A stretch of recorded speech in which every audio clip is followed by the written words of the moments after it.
Alright, I got another funny one. Okay, so when Indian men, if you could call them that, I just think they're a fucking boy.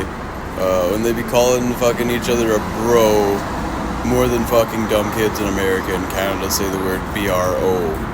And their woman, is looking at them like, this idiot could never make a turban look attractive, and she knows that Chinese women think his turban looks so fucking dumb.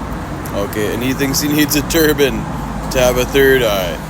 No, that's what Chinese think of him, Chinese Freemasons, Chinese people who are like that smart mentally, they got a third eye, they're woke like fucking African Americans are more likely to be out of anybody in hip-hop,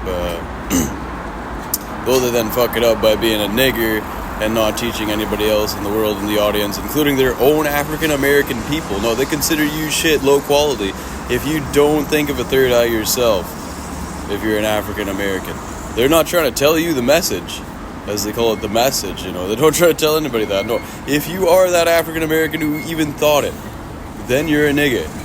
And that's how they're a nigger, in their own opinion. They, technically didn't want to tell you that, but, yeah. Well, they'd be a nigger, really, if they did teach the population from their Hollywood status, this is what Freemasonry and a third eye is actually about. So, there you go. That's how dumb they look to Chinese people every day of their fucking lives. Ridiculous, right? So it's then funny to realize, that an Indian person's turban looks nothing as good as Chinese men and women dyeing their hair blonde. Or the hat on my head, right? German hat. Though my hat is a German clothing company, it's actually hand-stitched by a very special clothing designer in China. Now that's quite a thing. Hand-stitched is not right off the press. This is actually an extremely expensive hat. It's weird, hard to say because I'm wearing it.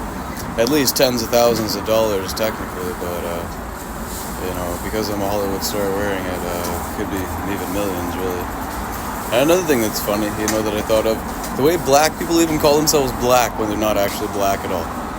And I sat beside a guy from a part of Africa that was about as black as possible, if you could technically call it that, but it's actually dark brown. No, they're never actually black, they're always only dark brown. What black person is actually black? They just happen to have a darker suntan than anybody else. It's quite a funny thing.